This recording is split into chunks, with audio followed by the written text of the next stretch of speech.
This is ACOFAE.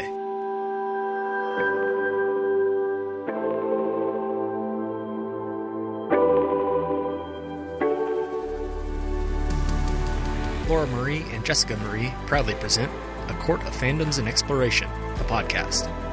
Fair warning, everything the hosts say is explicit, full of spoilers and adult content and shall not be used against them. They have opinions. Let's try not to drag anyone for expressing themselves and just have fun for an hour. We all deserve it. This episode contains spoilers from True Blood and Throne of Glass, with mentions of The Vampire Diaries, Wicked, and The Boys. For full list, please see show notes. There are also discussions surrounding alcoholism.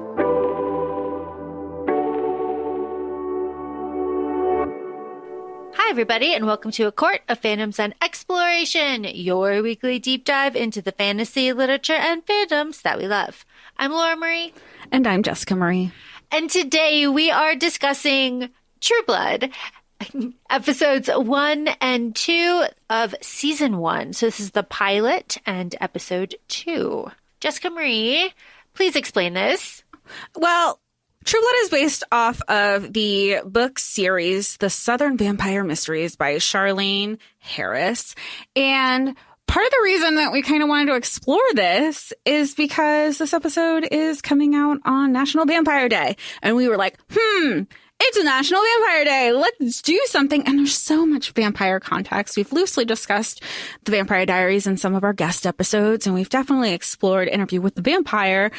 But we wanted to kind of have more conversation beyond not necessarily a whole series recap, but kind of the conversations that have been stimulated from True Blood that came out in 2008. 2008 and was a different time. We are recording this in February of 2025. Survive 2025. This is where we're at. So this is our mindset. And it is then after the 10-year anniversary of this series being completed. Jessica, you told me something about that. Well, so if we think about a linear timeline for this series started in 2008, which we were really getting into the recession first time around, and it ended in 2014, and gay marriage was not even legal in the United States until June 2015. So now, here we are, 10 years later, almost 10 years later after gay marriage is being legal. And there was a lot of conversation about this show pushing the quote-unquote gay agenda, the queer agenda, everything surrounding the LGBTQ plus community. And here we are again in February 2025 recording this. And now it's the community and more that a lot of the lines just in the first pilot episode are still so applicable. And these conversations were being had before it was legal in a lot of places. And I think especially these two episodes, I think everything that's being said is applicable to everything that's happening like currently right now. There's just so much dialogue that we can pull from this and be like, see, even Jason's kind of reluctant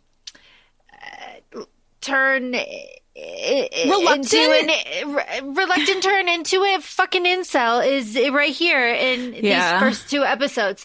So like it is really, really timely. Here's my I'm going to step on my soapbox for a second. Physical media people. This is, I think, excellent TV. This is TV that isn't made, they don't make it like they used to. They don't make it like this anymore. And I really mean that.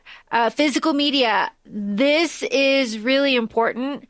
I think this could really stimulate a lot of conversations about sensitive topics between a lot of different generations. I think this could be like a touch point for that. I think this is an accessible form of media that has a lot of really important messages, that is also very entertaining and can like reach a lot of people. I think that this is something that we should preserve.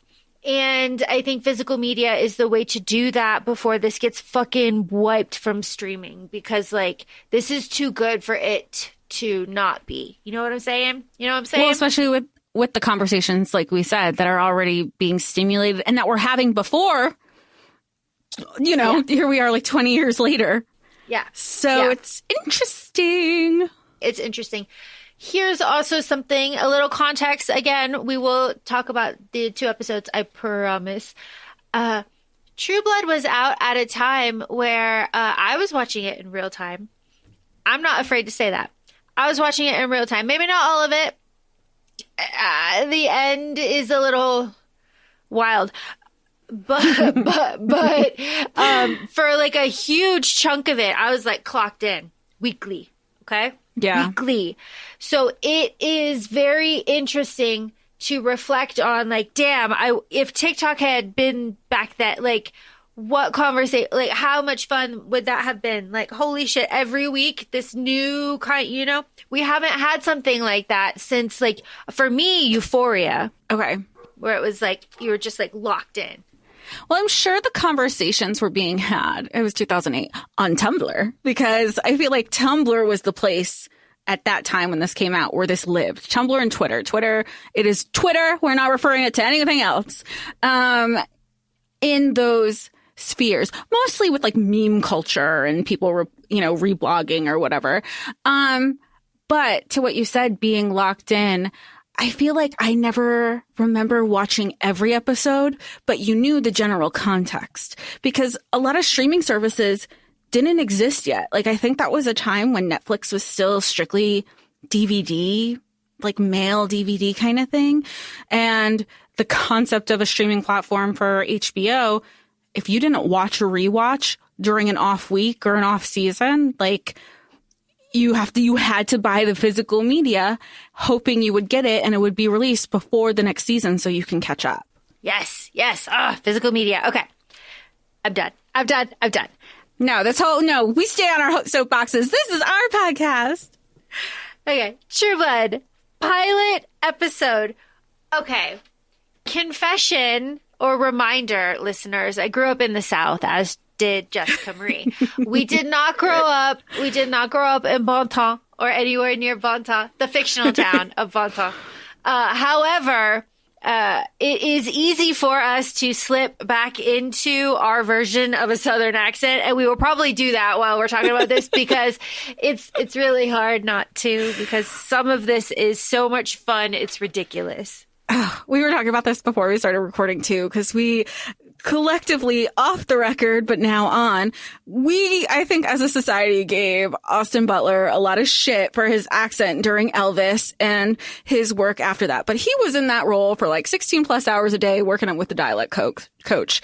So here we are watching 2 45-minute episodes, finding ourselves being able to slip easily into this environment. And we always joke about this, like if we had a night of drinking or escapades when we're, back in our hometowns, how quick we are to slip back into that ourselves. So this is our formal apology to Austin Butler. And thank you for bearing with us if we do slip into it, because Sookie loves her some Vampire Bill. Okay, no, I'm not going to say. I will save mine. I will save mine. All right. The pilot of True Blood, upon rewatch, is fucking packed to the brim. Jessica Marie, you told me something that really, really kind of emphasized your growth as a reader and watcher. What can you share with all of us? Well, do we want to make it spoilery for the season?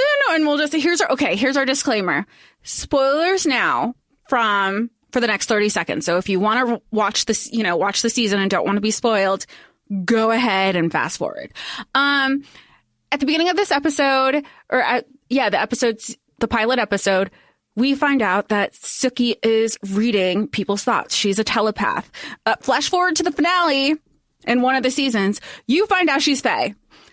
Fucking crazy ass storyline. I do not remember how we got there, but again, my lore of learning fantasy, the pipeline has always been there. I don't know why it was such a struggle. But I was like, shit, The signs are there and we didn't even know. I mean, even between when he's like, you smell like sunshine. What are you? And she's like, I'm fucking waitress. What are you talking about? So it's very interesting to now see it and only think, oh, it was only about vampires.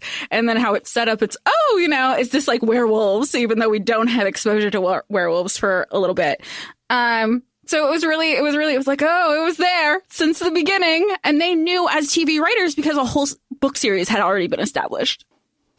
So as we open in this pilot, I want to say that the costumes, fantastic. These like the bathing suits, the cover ups, the earring, like everything on everybody is fantastic. Okay. Again, I just want to point out, we have like skin texture here. We have everyone, like, they are young. I'm just getting, like, I'm going to say, like, they are young.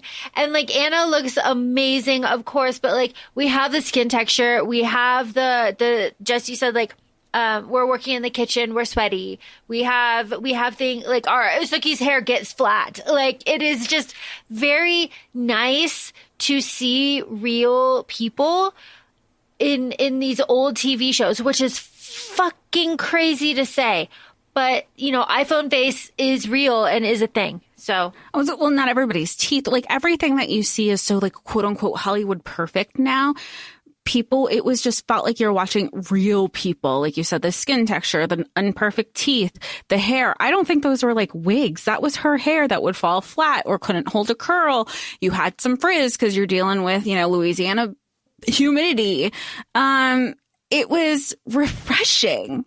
It's really nice. It's really, really nice. And everyone just like looks so great too. But just who are these characters we have in these episodes? Okay, so some of our key characters, we have Sookie Stackhouse. She is our FMC. She, you know, I don't want to say she's pick me. She's the girl. She's gonna call you out on your bullshit. And she's smart. She's so smart. She's asking the questions. And she, you know, there's a part where she's saying, like, you know, you find out that there's quote unquote fang bangers who are people who, you know, just want to be either vampire groupies or only have sex with vampires, which, like, fair. Same. I think we all would. And that they're making like $1,000 just to get bitten. And Sookie's the first one to say, I'm disgusted. They have it so easy. Why am I busting my ass for $10 an hour in tips? And she has a brother, Jason Stackhouse, who he's pretty. As Lafayette, one of our favorite characters, may he rest in peace. He says he is dumb, but he is sex on a stick. And you know what? Jason knows it too. He knows it while pointing at himself in the mirror. So he knows it. And then you have a lot of the characters that we meet at Murlocs, which is where Sookie works. You have Tara, who is her childhood best friend. You have Arlene, who is her coworker. You have and again, it's a small town, so everybody's coworker. Everybody has multiple jobs because such is the life. And you have her boss and bar owner, Sam. And then we meet her grandmother as well as Vampire Bill. Meet him first episode, nothing happens. But as we know, with our spoiler reference earlier of what Sookie is, but we know at the beginning of this episode that she is a telepath and she reads everybody's minds. This is in the first 2 minutes, so that's not so much of a spoiler. But the only person whose mind she can't read is Vampire Bill himself. Yep. Vampire Bill himself. Details. Sookie is 25. I like this. She's 25. Older. We're older. Like, we are seasoned. We're not taking your bullshit, right? And the vampires have been out of the coffin for 2 years. Okay. And they have come out of the coffin because a Japanese scientist has synthesized blood and, you know, everybody, they can make it now. So there's no reason for vampires to stay hidden because they can have like this other food source besides like people. And there is a huge political plot going on behind this story of like small town Louisiana Vampire Bill. Here's a spoiler for the whole fucking series. Okay, here we go. Skip if you don't want to hear it. It is fucking difficult. It is fucking difficult to rewatch these 2 episodes knowing that this is like an Ezra Pretty Little Liars situation and that Bill was there on purpose to bring her in to Evan Rachel Wood. All right. End scene. And she knows that. She starts questioning that because she says, the old Compton Manor across the field from me? Where I live? Where I live? She's like, really? She's smart. She's smart. Mm-hmm. But part of the, as we were discussing the political agenda that's actually happening in the show, it's called the VRA, the Vampire Rights Amendment. And one of the things that we continue to find to understand where we are in this timeline of politics are the conversations that are going on in the national news. There is a vampire who is essentially like the vampire political representative, Nan Flanagan. And one thing that is happening in these conversations that isn't happening right now is respectful political discourse. And it's one of the things that she's, this is within, again, first 2 minutes of the first episode. She says, we're citizens. We pay taxes. We deserve civil rights like everyone else. And, you have Bill Maher.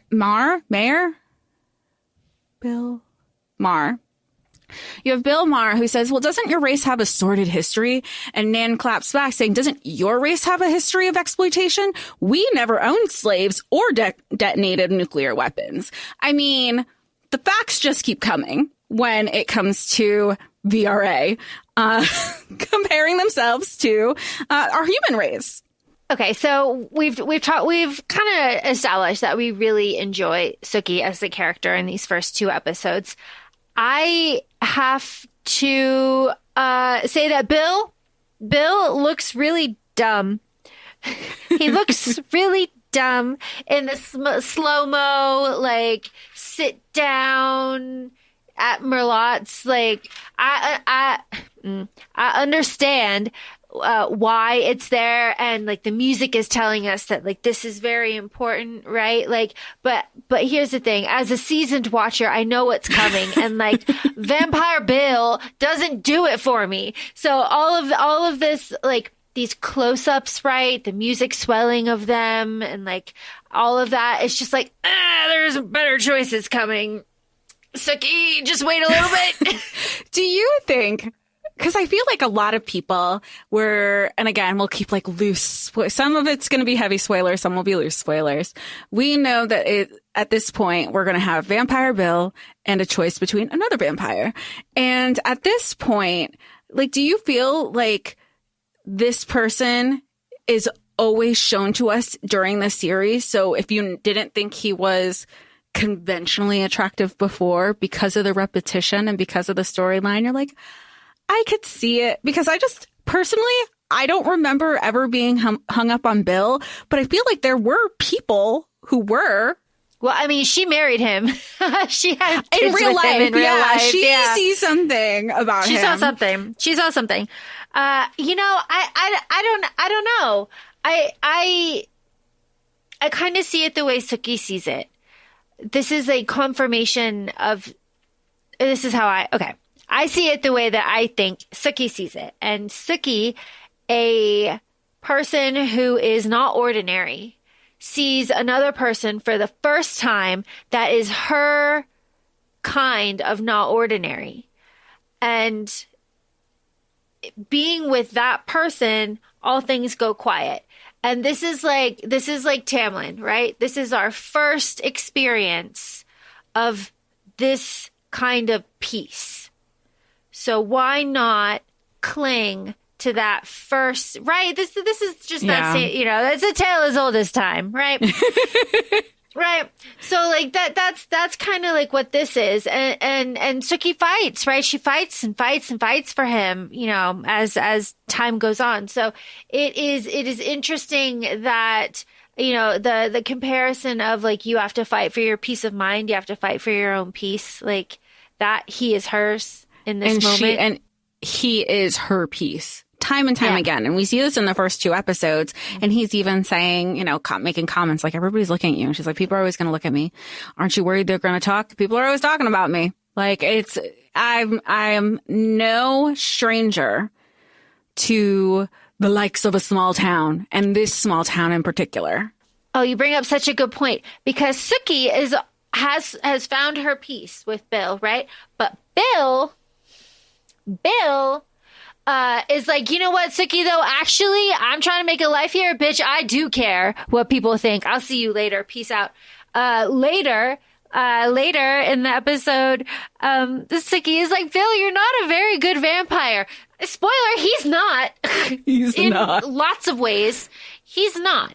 And I think that is just very funny. But kind of what I want to circle back to is that time and time again, Sookie is defending vampires, and she's doing that because it's like the thing that she can be vocal about, where she's defending them, but she's also saying like, hey, fuck you, because it's me too, you know, like. She's like, I'm different like them. She's standing up for herself in a way, yeah. Yeah, she's like, Tara, I am shocked by your closed-mindedness. My favorite quote, oh, Sookie, did you go out with that vampire? You know, they can hypnotize you. Oh, yeah, Tara? Well, black people are lazy and Jews have horns.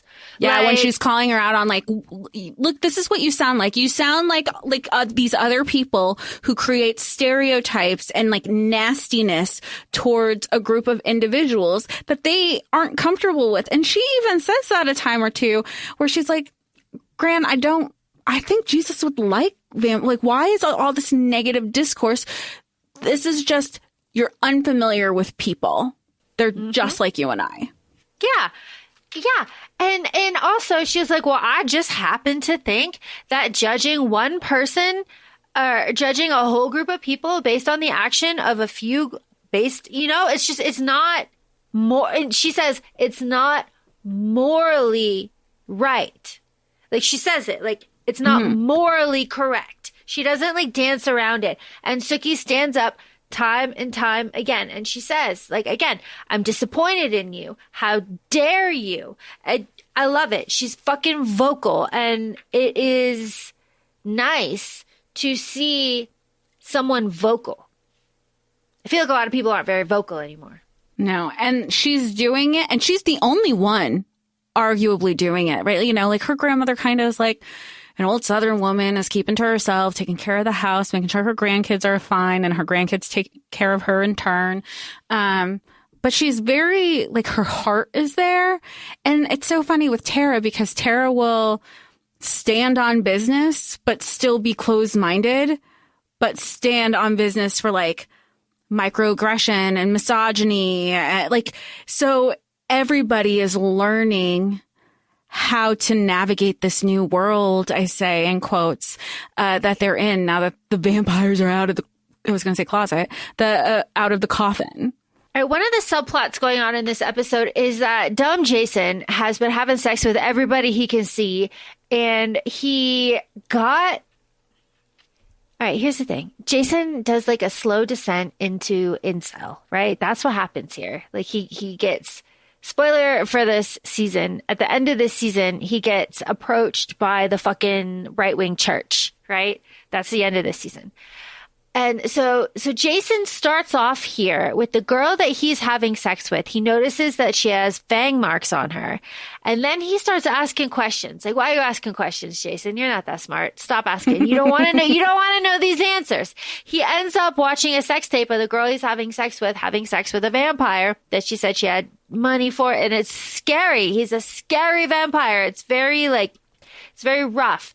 And Jason, I mean, you see it in his face. He's emasculated, right? He's like upset. He's like jealous. He's angry. And it impacts his relationships with women after that because he's now seeing this video of like vampire sex with this girl and she's like, I do like it. You know, I'm kind of like kinky and rough in some ways.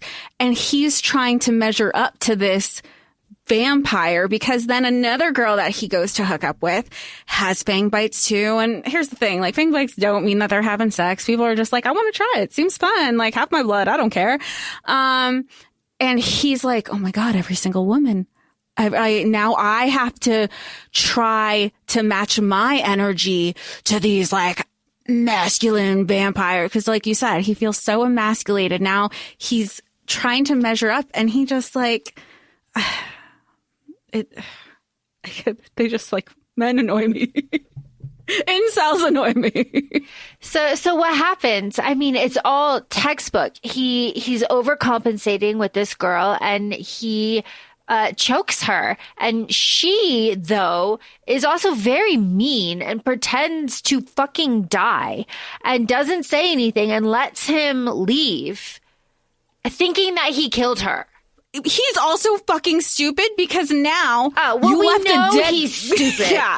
Yeah, because he leaves the scene with now you left this scene thinking you killed a girl. Yep. Now, like. Yep, but we know Jason's dumb. Like, that's in character for Jason. That's like needlessly cruel of her. I know he's dumb, but like that's harsh. But spoiler, the cops too, though. The cops too. They let him think that the whole time. 12 hours they let him think that. But the girl, Maudette, ends up dead. Like, she ends up strangled to death. So, and that's what they say to Jason. And Jason's like, well, fuck. All right, shit. And Jason gets arrested and taken away at work, where he's a shitty supervisor, I should say. He's a shitty supervisor. But I mean, obviously, this is like the pilot. It's setting up everything for like kind of rest of the season, but also kind of the rest of the series too. Because like we set up that, you know, you can drain vampires and you can sell their blood. It's called V-Juice. It has healing properties, all of this stuff. So when Sookie saves Bill, here's the other thing too. Bill starts talking like real down nasty to Sookie, and Sookie is like, no, stop that right now with your nasty mouth. You will speak to me like the lady that I am. It's like, you go off, girl. That's right. You put him in his place. Why is he talking to you like that, sir? No, exactly. And you know what I also think is funny is that it's like that when it's a supernatural paranormal being, they're already like, oh my God, are you my manic pixie dream girl? Because what do you mean you're not scared of me? That's true. That's true. She's not scared at all. Again, she is finally seeing somebody that that she can't hear. I mean, let's be very clear on that. She can't hear Bill's thoughts. So she has that piece. And she says that to him. She's gripping his face and she's like, oh, my stars. And then Bill is like, my favorite artery's the groin. It's like, come on. Like, he's trying to scare. I was like, is he trying to scare? Again, it's Sookie. So it's like, Sookie. He's trying to like, doesn't this scare you? And I was like, no, you sound stupid. No. Any person that we know in our friend group would be like, actually, tell me more, please. Yeah. Sir, you know, what are you? I'm like, Stackhouse. I'm a waitress, right? She's it's over her head. But at this point, especially if you haven't read the books, it's kind of it's over our head as a general public audience. If you are more nuanced and understand fantasy and paranormal and some of these things that I only picked up a million years later, it was probably already in the forefront of your mind. You know, what's your name, Bill? Vampire Bill? Oh my. I thought it'd be Langford. Or Basil or Antoine, but Vampire Bill, amazing. Drag him, because it is lame. Well, considering dragging him, when she goes like, well, how old are you? And he goes like, I was made a vampire in 18-something at the age of 30. And she basically was like, you're an old 30. He's like, the years have been tough. And I actually like, life was harder back then. And I looked up I was like, while we were talking, I looked up the age. I was like, how old was Stephen Moyer in 2008? And he was 40. But that's a rough 40 also. Have you seen the men who are in the 40s now? Yeah. Woo. Okay. It's funny. It's funny, funny shit. Also, I really do like that Sookie is very upfront. She's like, I don't date. I can hear people's thoughts. Men are disgusting. I do not date. Like, I have no sex life. It is just like not something it's not something that I do. It's not something that I do. Fair. Not a telepath. And I think many people already know men's thoughts. Okay.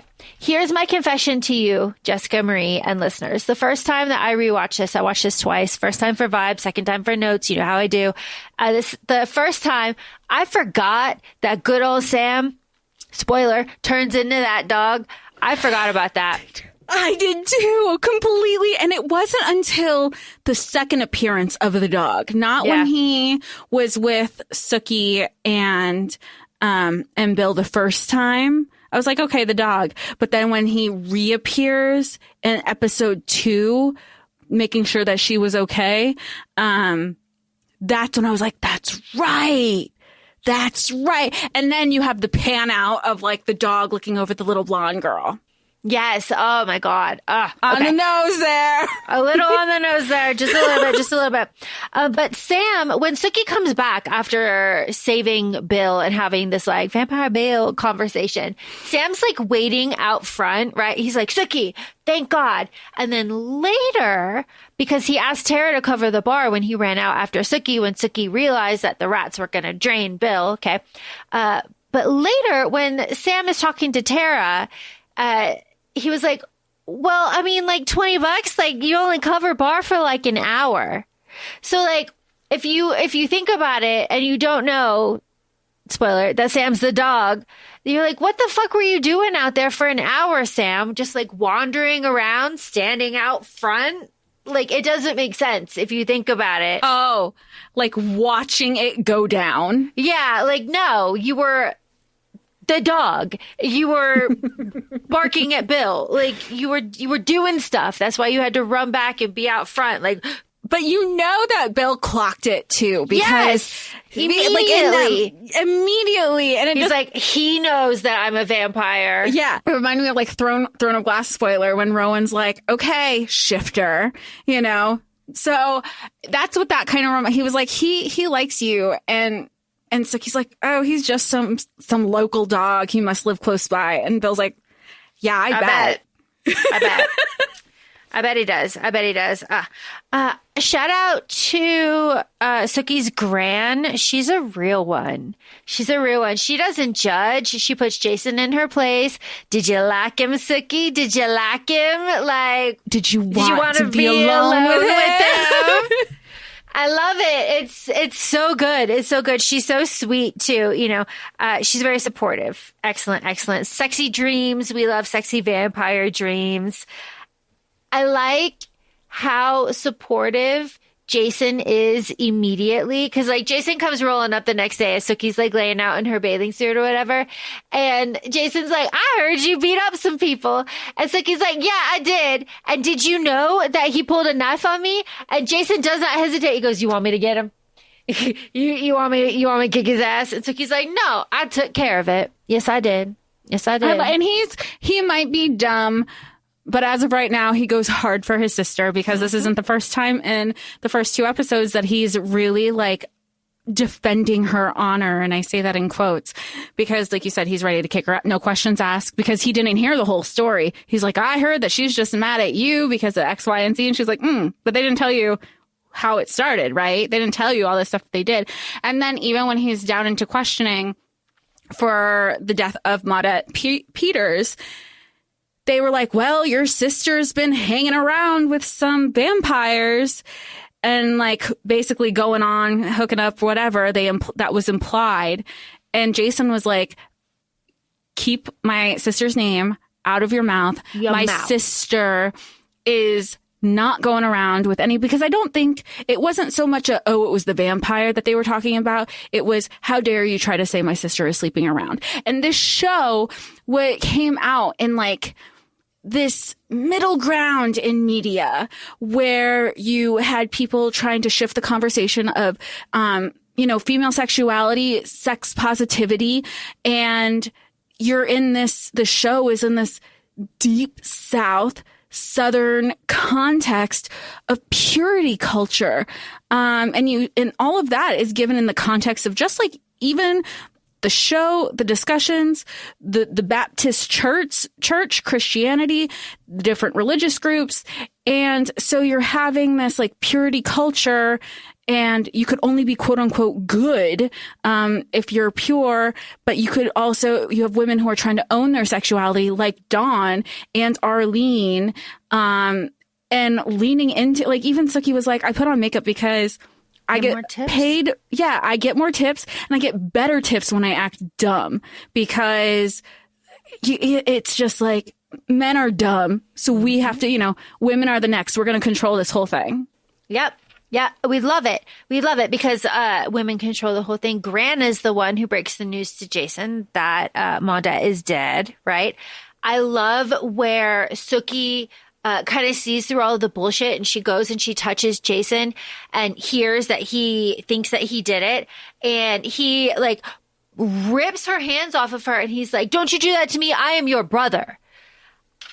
I love that it is accepted and not like judged on within her friends and family, that sometimes, as far as they know, Sookie just knows stuff, right? Sookie just knows. And Jason is like, don't do that to me. And he doesn't call her names. He doesn't like say you're a freak. He doesn't like put her down, which is something very easy that a wounded man could do. He just says like, I'm family. You don't do that to me. We're family. That is an important little acknowledgement there, because Jason is going incel, but like you said, rides hard for his sister. Yeah, and it was like a boundary respect that had always been there, because even Arlene is like that, Tara is like that. They don't question this thing that nobody can explain, but they also respect Sookie to look, I'm not questioning, we just know, but just also appreciate our boundaries. And she's like, I'm sorry, I can't just turn it off. But like you said, I think it's really important to point out that Jason, despite this path that he's going on currently, there is a respect there when it comes to her. Other flip side of men who want her to read her mind, Sam, just read my mind. As he keeps saying, I love you, you smell so good. Oh my God. How she's like, the push, like, and he knows this. He knows this at this point, because he's like, well, why don't you just read my memory? You read might my like thoughts. it. You might like it. I mean, Sam is hot. Don't get me wrong. Remember, like, this was a time where people would dress up as like Merlotte's waitresses for Halloween. Yep. Maturing is realizing that physically Sam is pretty hot.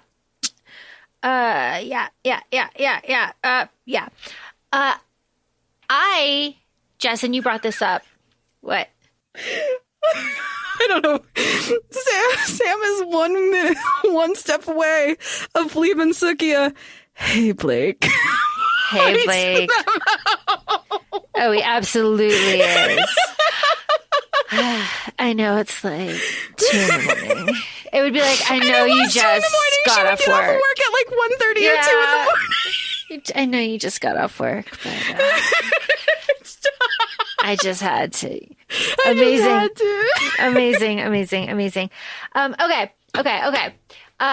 Locking back in, I respect the hell out of Gran kind of doing this hustle and be like, hey, you think the vampire remembers the Civil War? What? Do you think he'd want to talk to my girl group? What?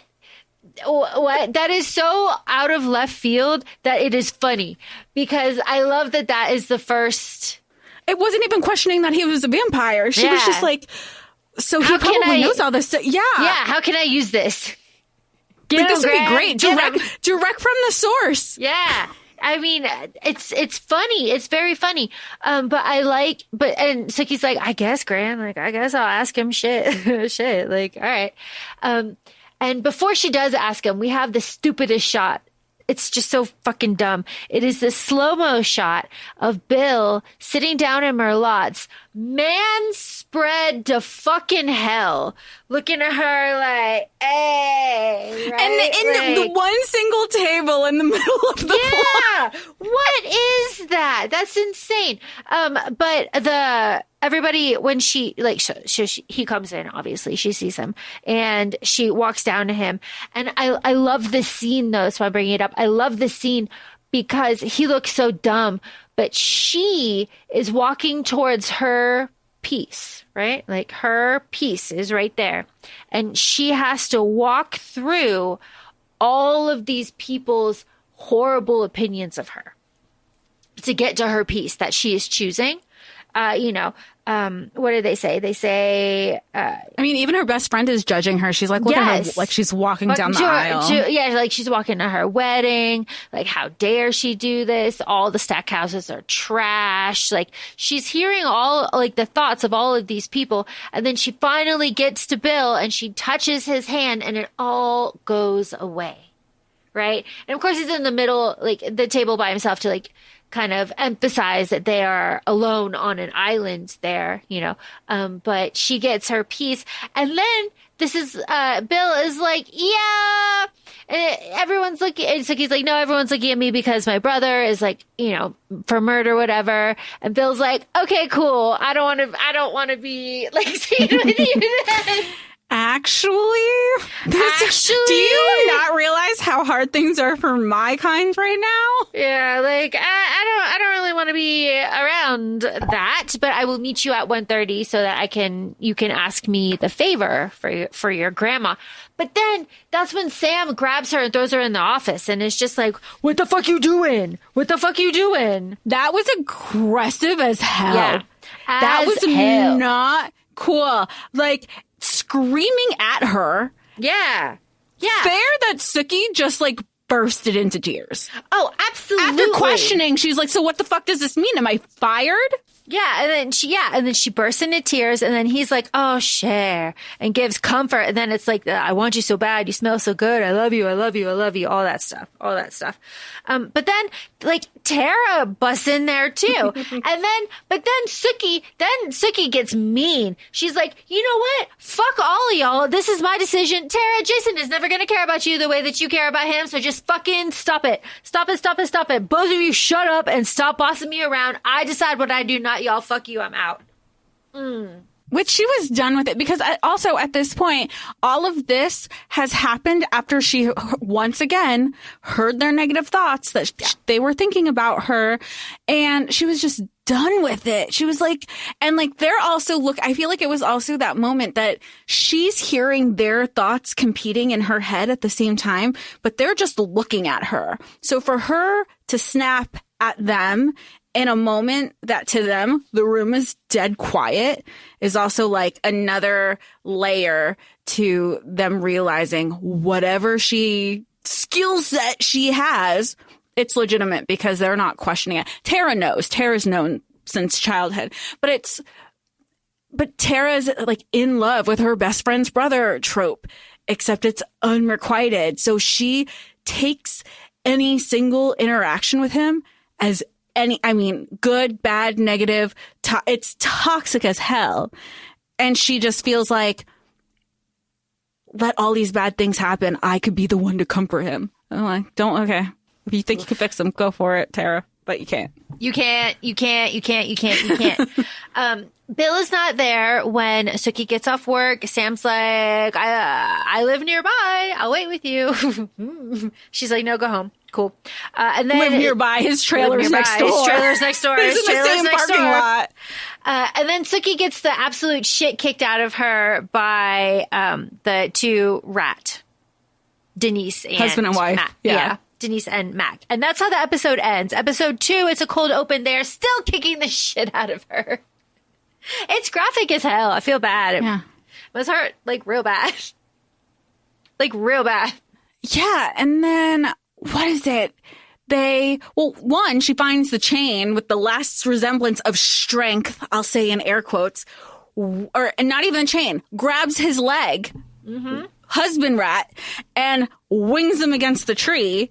And that that should have been everybody's sign. I don't know why I didn't pick up on that the first time, because even in the first episode when she gets them scared off, the chain she throws at his neck, I was like, that was very easy. Yeah, perfectly. And he cannot get it off. Right. So, and then somehow, like, he wasn't decapitated. These are the technicalities. He wasn't decapitated and he was still able to breathe to get to the hospital in Monroe. But okay, technicalities, logistics. So, and then we have the second, like, moment that we see strength from Sookie when she throws him, and how that didn't throw up any flags. I really don't remember, but here we are. But then you can tell, like, he's like, what the fuck? But then we have Vampire Bill doing his whooshing, his vampire whoosh, kicking ass and taking names, but only to the wife, because the wife is the one who's just like tosses up into a tree, falls down, breaks legs, dead. And now the biggest concern is Sookie. We also have, spoiler, Sam the dog there, barking. I don't know what he's going to do. Okay, we get this. But Vampire Bill goes to, like, bring her to the water, clean her up, for her to say, I can't feel my legs. And he goes into, like, I'm a vampire savior mode. Drink my blood. And she's like, but I'll turn into a vampire. And he's like, do you want to fucking live or not? But you won't turn into a vampire. And she does. She says no. Oh, she says no because she didn't want to turn into a vampire. No? Well, no. This is what I feel. This is what I find so interesting. So, like, they're by that. Like, he's like, drink my blood. Do you want to live or not? And she says no. And he pushes it onto her. I watched this twice and I didn't pick up on that. She says no. I thought she was saying no. I took it as she was saying no to the blood, not no to not living. Does it matter? No. He's pushed it. It's the consent part of it. It doesn't matter, like, what she was saying no to. Like, she said no. She was still alive. She was obviously, like, with it to make the decision. Enough. And she looked at it. She heard what he said, and she made the decision and said no. But Bill pushed it on her. And after he pushed it on her, what did she do? She almost drank him fucking dry. Okay. Just say. I'm, like, connecting the dots into the later seasons now.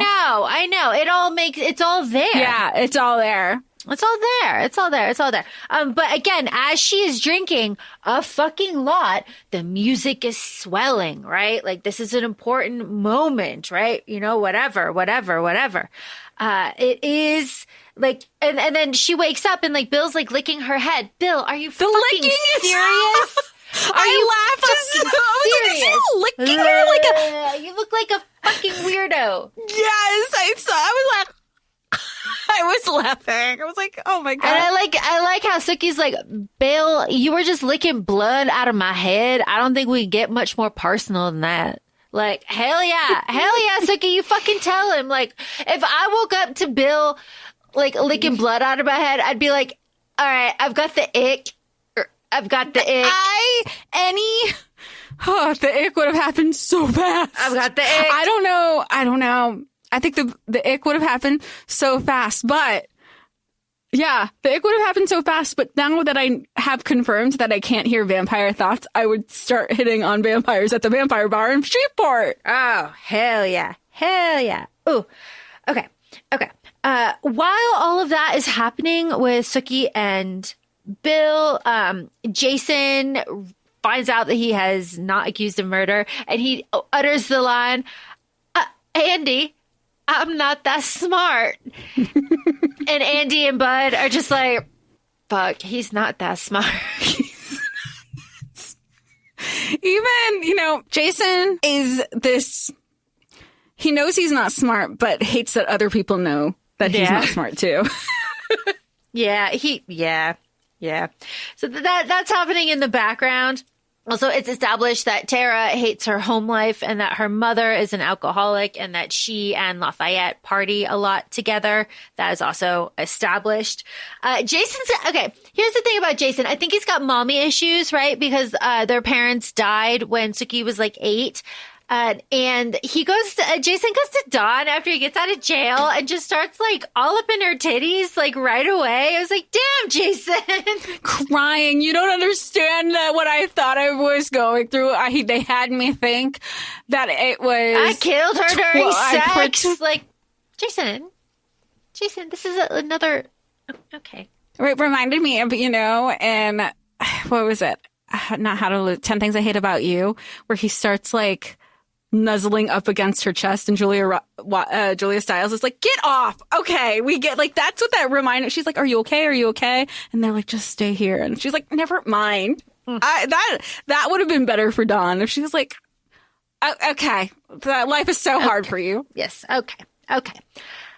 Again, Sookie's our girl. Sookie wakes up, Bill's licking her head or whatever, but the point is that Sookie is completely healed after taking the vampire blood, and her first thought was, do fucking people know about this? Why don't people know about this? And Bill's like, no, quiet politics, like we don't want anybody to hear. We don't want people to know, because that's her first thing. Like, how many people can be healed? Yeah. Like, I like that. That's her first thought. That's some good shit. That's good shit. But also, I don't know why we're spilling secrets by the lake. You have a head injury, Sookie, but I guess you're feeling better. She starts confessing to Bill, like, I am telepathic. Yes, I am. I know what I am. I'm telepathic. I can hear people's thoughts. It's very difficult. I had to work to not do it. I think it's unethical to do it to my friends and my family and my coworkers and my boss, And Bill, here's something that I appreciate about Bill. Bill's an engaged listener. Bill says, holy fuck, what does that sound like? That's crazy. What is that like? It's a good question. It's a good question. And I also feel like vampire lore, he's like, why is this so familiar? Because he's been asking this whole time, what are you? You smell like the sunshine. Even when they finally kiss, he's like, he's turned on, but he's like more aggressive than he would be unintentionally. Like, what is this pull of her to me? But like you said, he's like, not only is this hard, but like, I feel like his wheels are turning. Like, why? What is this lore? Yeah. What is going on? But Sookie is a good granddaughter, and she's like, hey, come talk to my grandma and all her friends. And he's like, would it make you happy if I did this? And she's like, yeah, it would. So do it. And I like that. Yeah. At first she's like, my grandma would be, I didn't ask about your gran. Is going to make you happy. I'll do anything to make you happy. And she's like, she pulls her cards. She's smart about that. We love it. We love it. But talking about like this, the moment that they're asking, she's asking for her grandma's group, where they're referring to like acknowledging those who fought in the Civil War as the glorious dead. And the first thing he says, even as somebody who fought in the war, he says, glorious dead. There's nothing glorious about dying in a war. It's a bunch of starving, freezing boys killing each other so the rich people can stay rich. Does that sound like anything? Okay, going on. Moving on. Bill whooshes and Sookie doesn't like it, and I like that. I love a whoosh. I love a whooshy vampire. We love a whoosh. I have to point out that while Jason is getting comforted by Dawn and they're having sex, he points to the mirror. He sees himself in the mirror and he points to that person. He's like, he is that rock star. I'm a rock star. Look at how rough I could have sex like a vampire. Because that's what he's thinking. I could be like a vampire. I could fuck like a vampire too. Oh, Jason. Jason sees Dawn's bite and he starts to freak out a little bit more about that. He's going down a path, right? Okay. in my rewatch, I really paid attention to what was happening on the TV this time. So in the TV right here, we're talking about the vampire rights, and Nan, woohoo! She's talking to the Reverend, and the Reverend will not speak to her directly because God like compels him to not speak to demons directly. And she's like, well, we can't have a conversation that way. And he's just like, fuck off, pretty much. That is a storyline that solidifies later on. So it was interesting to see it introduced here to this extent. I swear to God, I paid attention the first time I watched this. I swear to God, but like, I don't think I was as involved with politics when I watched this. Politics were very different then. I don't want to say you could have a difference of opinion and still be civil, but I think it was like I knew like the surface line things. I wasn't as active. Yes. And I think that plays a role in it too. It's real interesting to see it here. And this is where Sookie is experiencing the after effects of having vampire blood. She goes on a tangent about the sausage, and Gran is like, oh, did it go bad? And then she keeps going, and Gran's like, oh. Her senses are heightened, but, now I'm just like making more clickies in my head too. to where she went with it? Yeah. Yeah, you're just like, oh. And I was like, heightened senses, and what are you? And you also have this blood in, like, you have vampire blood paired with the what are you blood. It's good stuff. It's good stuff. Ooh, we love it. Love it. Oh my God. So it follows the pattern.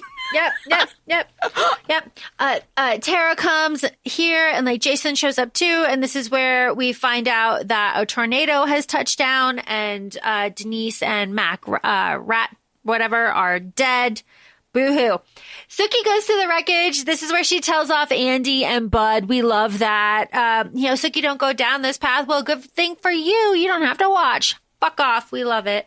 We love it. And I think this also brings up, and I know we've talked about this in our Wicked episode, the concept of good and pure in this culture. And she calls them out here too, where she goes, they're not because she's talking about in reference to vampires and consorting with them.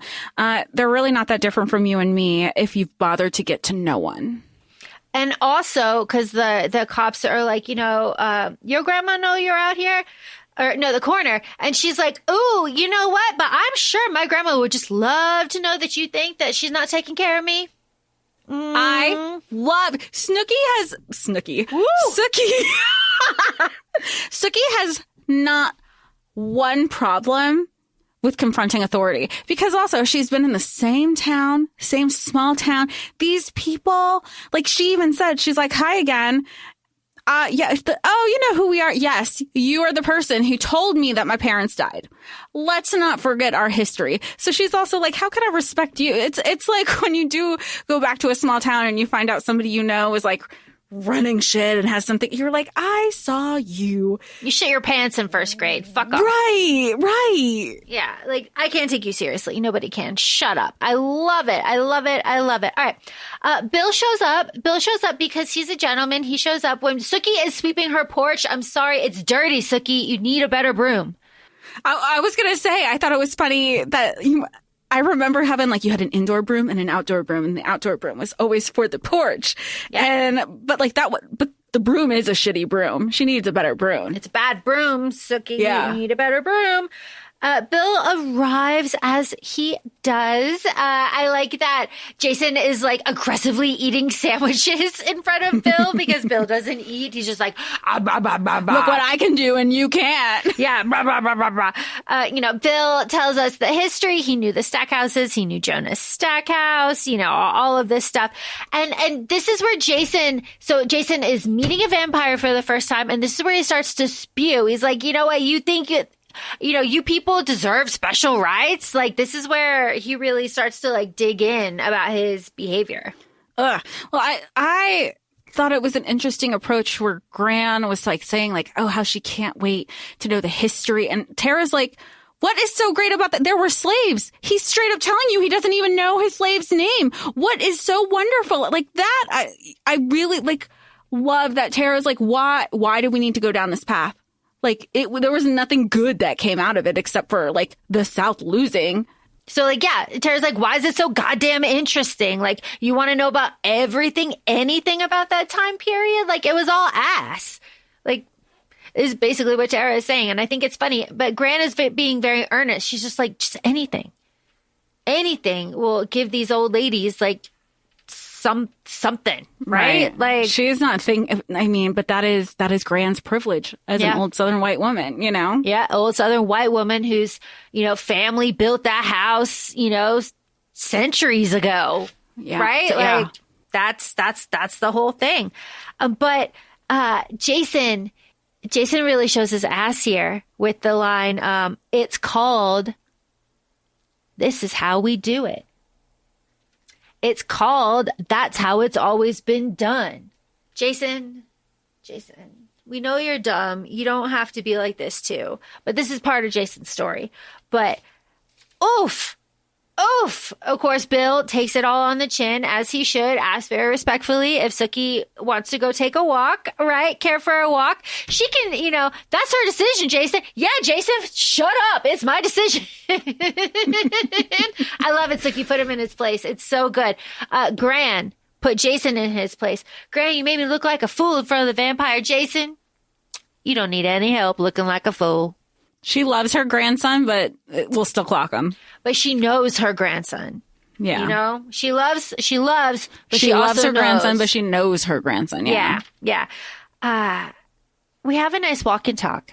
As we are walking to the old Compton's house. Sam is there. He's there. He's watching. But this is where Bill, again, Sookie is like, you know, what are some of the after effects of the blood that you didn't fucking tell me that I didn't want when you gave it to me after I told you I didn't want it? She doesn't say that, but I'm saying it for her. He says, you'll have keener senses. And then he says, you'll have a faster libido. I'll always be able to find you. I'll always be able to feel you. Here's where I respect the hell out of Sookie. Sookie goes, enough now, please. I'm a little overwhelmed. I'm communicating my feelings. I'm a little overwhelmed. I'm just going to go, give me a minute by myself, please. Because, wow, I respect that. She needs a clear head. She needs a little space. I'm all about that. And again, in a time that, like, it came out in 2008, so you have to assume that it was written before that and produced and, like, filmed before all of that, where we weren't talking about boundaries for, you know, allowed publicly, you know? That whole concept of, like, having your boundaries, it's not said here, but, like, we're giving a name to it. Yeah. Of what's happening. Yeah. This is also where Bill tries to compel Sookie. Oh, yeah, because he was like, this is the different variations. So I can get, you know, of course, we have the synthetic blood, but we could also get, like, donor blood. People donate their blood all the time. But there's also, like you said, I can compel people. And she's like, try to compel me. Like, this should be fun. And he does try. And he's like, she just laughs in his face and he's guffawed that it didn't work on her. He's like, oh my God. Like, what? Then he's like, what? What are you? And this is where Sookie is like, you know, I don't know what I am, but I'm not scared. And what, you know, who am I to be squeamish about a little bit out of the ordinary? And then we have flashbacks of her childhood where, you know, she's reading the minds of her parents and her teachers, and they're trying to explain it, being like, oh, she has ADD, or she's just really observant. She mirrors our behavior. But no. But Sookie says, like, my mom didn't let me take the meds. She knew that wasn't it. Like, she did try to protect me in her own way. You know, they did try to get me help. They just knew that wasn't the help that I needed. But her parents died when she was 8 in a flash flood. We'll revisit. Yeah. We'll revisit that. We'll revisit that later on in seasons. But this is where Sookie kind of reads Bill to filth, and I absolutely love it because Bill's like, I'm not human. And she's like, okay, fine. Can you fly? No. Can you go invisible? No. Can you turn into a bat? You know, and he's like, no, there's some that can change form, but I can't. And she's like, well, you're kind of a shitty vampire. And he stays shitty. But he hits her with the, well, I brought you back to life, didn't I? And of course that gags her as he intended. And she's like, oh, God. And then, you know, they've made it back to the old Compton house, talking about how no electricians will help me or whatever. And this is where he does the cliche boy thing. He's like, take down your clip for me, Sookie. I want to see your hair. And he smells her skin and he smells her hair, and then they kiss, right? And then our fangs are out. Here's something that I forgot. It takes a hot minute for me to be afraid of True Blood fangs because they look very stupid to start with. I was going to say, I forgot that they're like literally right in front, where I'm thinking they would be more like a canine thing. No. So they're like right in front, and it makes, I can't take it seriously, but like, who am I to say no to a vampire? Yeah, for real. But it is very fun. It's pretty funny. It's pretty funny. We like that. But he shows her his fangs unintentionally, and she doesn't freak out, but she's a little like, and he's like, I should see you home or whatever. And he takes her home. That's fine. Here's one of my favorite things. Dawn and Jason are fucking around, and Dawn leaves Jason while she goes to work, tied up with silk scarves on her bed. Hilarious. I think that was her revenge because the night before he forgot to pick her up at work. And he said, you know, as him and Tara are just like cuddling on the couch as you do casually with friends, apparently. Yeah. With friends that you don't want to hook up with. That's a whole thing because Tara obviously does. But he goes, oh shit, I was supposed to pick Dawn up from work. She's going to be so pissed at me. And she was, rightfully so. It's already been established that they've had an on again, off again relationship of sorts, because she even says right in the beginning, he's like, oh, I wouldn't mean, she's like, I'm not dumb. I am not, if I wanted to be hurt, I would have had different expectations. I'm not done. I know what I'm getting when I'm signing up for something with you now. Yep. It's excellent. And that, I feel like, goes right over his head, too. Like, especially as a man. But he's dumb. Yeah, because he is dumb. Because it was like, as somebody who gets as easily as emasculated as he does, but again, over his head. But us, the audience, are like, how did you not pick up? That was right in your face. It's right in your face, my guy. It's right in your face. Okay, we are almost done here. We're back at Merlotte's, right? This is the end. We're back at Merlotte's. And, Tara doesn't want to wear a uniform because Sam only sexualizes the women, not the men, and that's not fair. And Sam's like, you don't have to wear a uniform. It's fine. It's fine. It's fine. This is where Sookie is hearing the private thoughts of Arlene, who might be pregnant, Renee stopping a customer from grabbing Sookie's ass. This is where she goes back into Sam's office. And this is where he's like, oh, I just want you to hear me. Please listen to me. Right. And he's saying like, I love you in his head. But what he says out loud is like, you'll always have a job here, Sookie. Like, don't be upset. But he also, here's the thing. He also talks to her very straightforward about like her thought hearing. 'Cause he's like, don't. And she's like, I know. Sometimes I just can't turn it off. And then he goes further and she's like, they start talking about Bill and she says like, I can't hear him when I'm around him. And Sam hits her with, that must be really relaxing for you. So like there is this understanding that there is something more going on. Sam kind of understands that there's something more going on. And that, I don't think I picked up on that. Like the first time I went through this, that like Sam is like, he's in love with her, obviously, but like he's locked in on a different level. Yeah. It's not just like the surface level that he's in love with all of her, essentially. Yeah. And I found that to be like weird in some ways, but also very sweet in another way, because when, you pan out, just as you said, and it's the dog, protecting the blonde girl. It's a little on the nose. It is, but it's also like sweet. And then it kind of puts his actions in like context and perspective there of like watching over instead of being like creepy. And I thought that was helpful personally. Well, and this was also this is all happening at the end of her shift. And as we know from previous context conversations with her date with Bill the night before, she said, you know what, I'll help you out. You're having a struggle finding an electrician, especially when you can only do things at night. Let me ask around. Let me find information. And she goes to the old Compton Manor after work as she promised, because Sookie is a woman of her word. And vampires open the door, none which are Bill. And I mean, one thing that I forgot entirely about this show is the way they leave these episodes on a cliffhanger, because she has the electrician's paperwork. I'll say this, electricians who are willing to work with vampires, paperwork in her hands. And then we just get a bunch of hissing vampires that are not Bill. Cutscene, credits. And it was when I texted you, I was like, where did you stop? And I knew you stopped at episode 2, because we always stop within what we're discussing for the podcast, so we don't stray from it. And it's also been a very long time since we've both watched this, so it stays very fresh that those are the only 2 episodes that we're talking about. For the most part. For the most part. Minus our spoiler flags in this episode. For sure.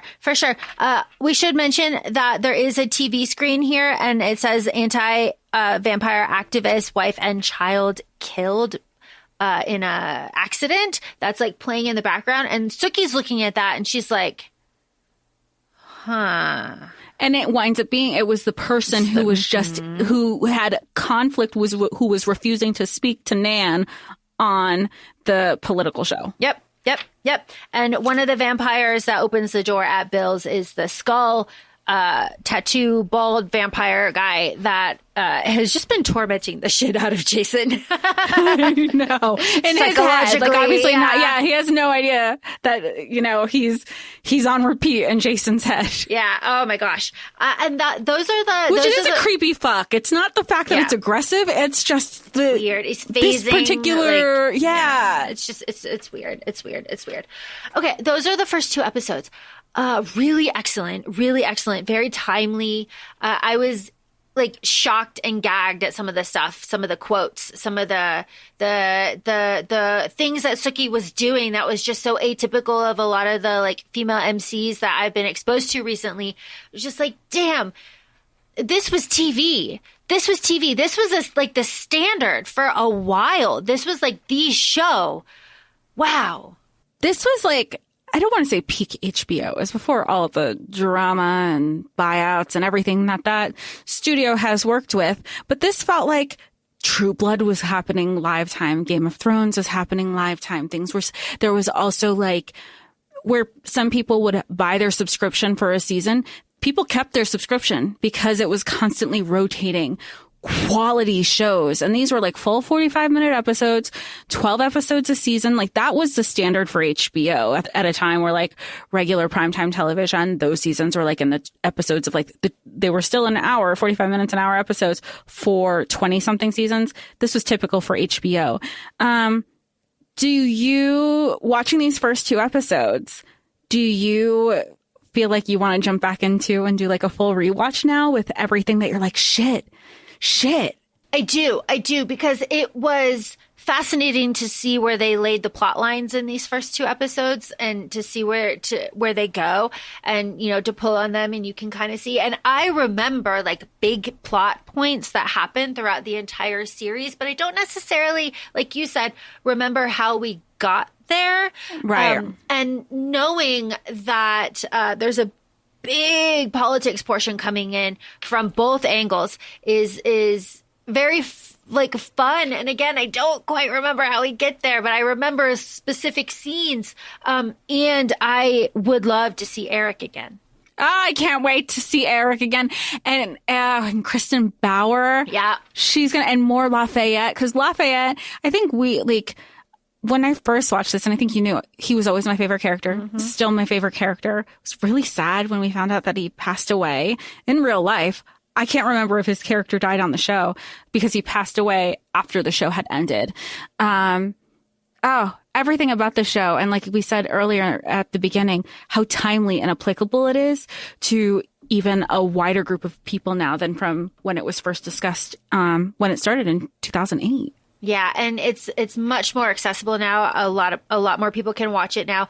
And I am just so surprised in these first 2 episodes at the strength of Sookie. I just don't remember her being like that. But then again, is that a reflection of society? Were we all that spicy and now we just aren't? Like, did we go with society and we just kind of lost our spiciness? And like, I love that she bites back so hard and stands up for her beliefs and says, no, if you're going to, give me stereotypes, then I'm going to give you even crazier stereotypes. Like, no, this is wrong. It's morally wrong. Like, I think we need more of this kind of strong, outspoken situation.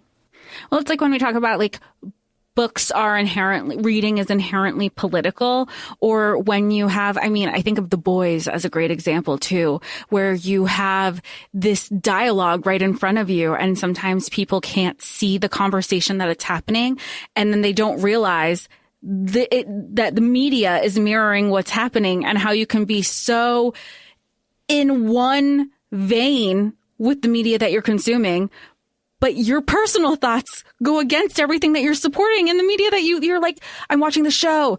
Yes. But then your personal life isn't reflecting what you love. You're like, oh, so do you realize you're the bad guy in this scenario? Reflect, people. That's the question, right? Like, do you realize you're the bad guy in this scenario? Reflection, self-evaluation, growth, right? Because all of us are just trying to do our best to survive 2025 and to be the best that we can possibly be, because happiness, right? Yeah. We're the worst. I don't even care. Let's be the worst. Being the best hasn't gotten us anywhere. So let's fucking rally. On that note, feel free to follow us on Instagram. We're at ACOFAE Podcast. We're also both on TikTok, ACOFAE Laura, ACOFAE Jessica. And let us know where you'd also like to start seeing us. We're slowly making our way through the socials. So we'll talk to y'all soon. Thanks for joining. Bye. Bye.